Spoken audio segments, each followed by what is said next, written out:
Queridos irmãos e amigos, tempo de pensarmos no Salmo de número 82 e na tremenda afirmação feita acerca de seres humanos neste Salmo. Verso 6. Eu disse, vocês são deuses, todos vocês são filhos do Altíssimo. Este Salmo, ele é tremendo em sua mensagem e desafiador em sua aplicação. O verso 1 e o verso 2 descrevem uma assembleia. Sobre ela, Deus, o Deus trino de Israel, o Deus verdadeiro, está presidindo. Presentes nesta assembleia estão deuses e uma referência aos ímpios. Verso 1 e verso 2. Deus toma o seu lugar na congregação divina, no meio dos deuses ele julga. Até quando julgarão injustamente e tomarão partido por causa dos ímpios? O Deus verdadeiro faz uma pergunta aos que aqui são descritos como deuses em relação aos ímpios. Até quando vocês tolerarão este tipo de gente, este tipo de atitude? Dos versos 3 ao verso 4, você tem uma descrição daquilo que os que aqui são descritos como sendo deuses deveriam fazer. Defendam o direito dos fracos e dos órfãos. Façam justiça aos aflitos e desamparados. Socorram os fracos e os necessitados, tirando-os das mãos dos ímpios. Então, aqui você tem aquilo que deveria ser o exercício justo desses que são no Salmo descritos como sendo deuses. O verso 5 fala sobre o ímpio. O ímpio que compromete toda a criação, que compromete e corrompe o sistema que Deus criou para ser justo e bom para todos. Verso 5. Eles nada sabem nem entendem, vagueiam em trevas, todos os fundamentos da terra vacilam. Estes são os ímpios. Eles, com as suas práticas, fazem estremecer, eles tiram a estabilidade de qualquer lugar, de qualquer sociedade do mundo, e assim os ímpios agem. O verso 6 e o verso 7 volta a falar sobre estes deuses. E assim o texto vai dizendo: eu disse, vocês são deuses, todos vocês são filhos do Altíssimo. Mas vocês morrerão como simples mortais, e como qualquer dos príncipes vocês sucumbirão. Então aqui nós temos estes que são descritos como filhos do Altíssimo, estes morrerão como homens, mesmo que aqui sejam descritos como deuses. E o verso 8 termina então o Salmo fazendo um apelo para Deus, uma súplica para Deus. Levanta-te, ó Deus, julga a terra, pois a ti pertencem todas as nações. Ou seja, olhando para o contexto no qual estamos e percebendo que os fundamentos da terra estão abalados por causa da impiedade que aqueles que são seus representantes na terra, aqui descrito como deuses, estão insistindo em corroborar, ou seja, apoiando aquilo que é errado, corrupto, injusto, ímpio. Senhor, neste contexto, levanta-te e faz justiça. Levanta-te, ó Deus, julga a terra, pois a ti pertencem todas as nações. E eu disse no início que este salmo fala de uma tremenda afirmação, e a afirmação é: vocês são deuses. Verso 6, vocês são filhos do Altíssimo.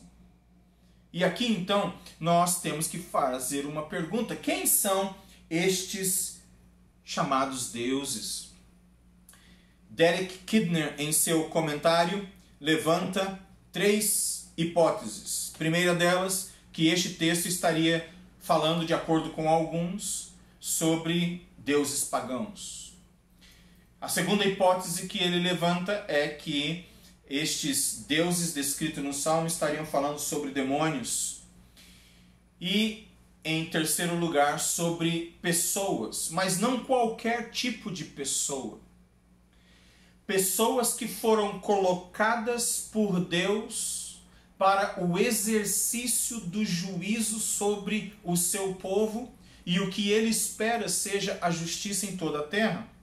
Matthew Henry, em seu comentário, ele concorda com esta interpretação de que deuses aqui são aqueles que exercem autoridade sobre a congregação. Por exemplo, em Êxodo, no capítulo 22, o verso 28, não blasfeme contra Deus, nem amaldiçoe uma autoridade do seu povo. Matthew Henry vai então fazer uma associação com aquilo que no tempo do Senhor Jesus Cristo passou a ser conhecido como o Sinédrio, ou seja, aquele grupo de 70 anciãos que julgavam as questões morais, políticas, religiosas do povo escolhido.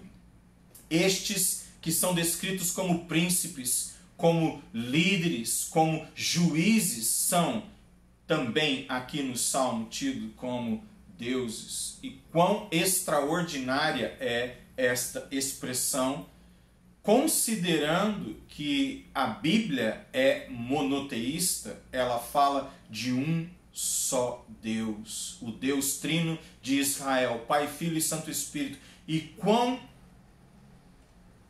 tremenda é a afirmação: vocês são deuses. E isto nos deve causar uma grande reflexão, profunda reflexão, uma meditação acerca daquilo que somos. Em minhas orações, eu faço uma intercessão por líderes em todas as esferas de liderança que possam existir, ou pelo menos aquelas que eu conheço e me vêm à mente. Em um dos meus livros, esta oração está registrada. E a minha oração por líderes, ela segue mais ou menos assim: Senhor, aqueles que estão conscientes do porquê foram colocados em função e em posição de poder para administrarem de maneira a fazer justiça para o pobre e para o rico de igual maneira, estes que foram assim colocados sobre nós, sejam íntegros, justos, corretos e façam justiça. Mantenham-os firmes. Aqueles que estão sendo tentados a se desviarem para o caminho da impiedade, faça com que eles voltem e sejam mantidos nos trilhos da justiça. Em terceiro lugar, eu oro, Senhor, aqueles que um dia estiveram nos trilhos da justiça e por qualquer razão se afastaram em corrupção, conceda-lhes o arrependimento enquanto há tempo e voltem a praticar justiça, tanto para com o pobre quanto para com o rico. Todavia, se existem aqueles que se colocam num pedestal e se acham intocáveis, inalcançáveis, inquestionáveis, eu peço em nome do Senhor Jesus Cristo que o Senhor derrube um após o outro. Esta é uma oração séria que eu faço frequentemente. E eu creio que este salmo, ele deveria ser lido por todos aqueles prestes a assumirem uma posição de liderança, que exercerão domínio, que julgarão as causas, que eles pudessem ler esta passagem e assim exercerem sabiamente juízo, porque a palavra do Senhor diz: eu disse, vocês são deuses, todos vocês são filhos do Altíssimo, mas vocês morrerão como simples mortais, e como qualquer dos príncipes vocês sucumbirão. Matthew Henry, no seu comentário, usa uma expressão simples, porém profunda, e ele diz que aqueles que usurpam que aqueles que abusam do poder, eles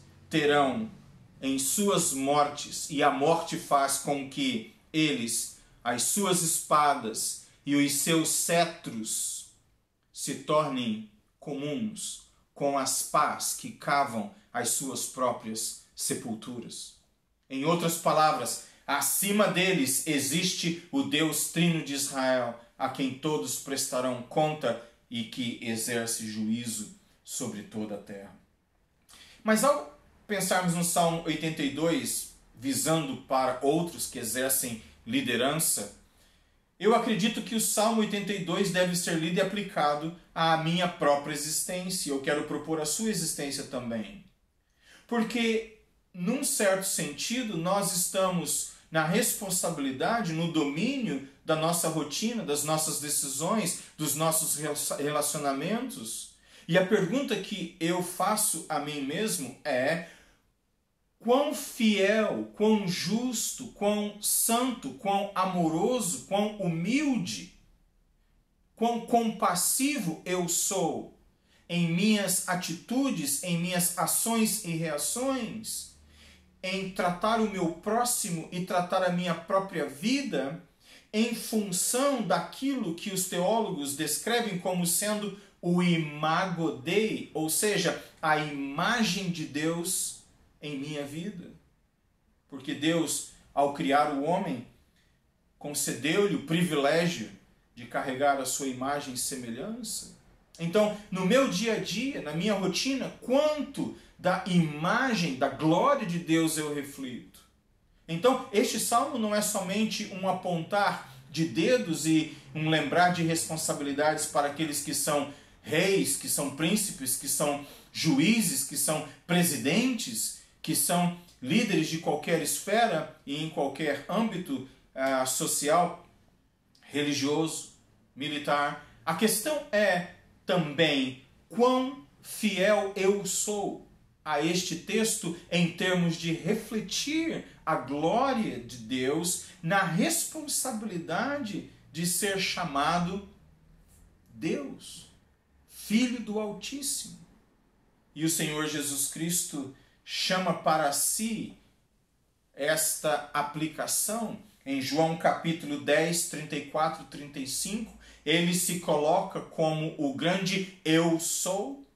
E naquele contexto de João 10, ele usa o Salmo 82 para afirmar a prerrogativa que sobre ele foi colocada. Não obstante, ele reconhece a beleza da vida humana.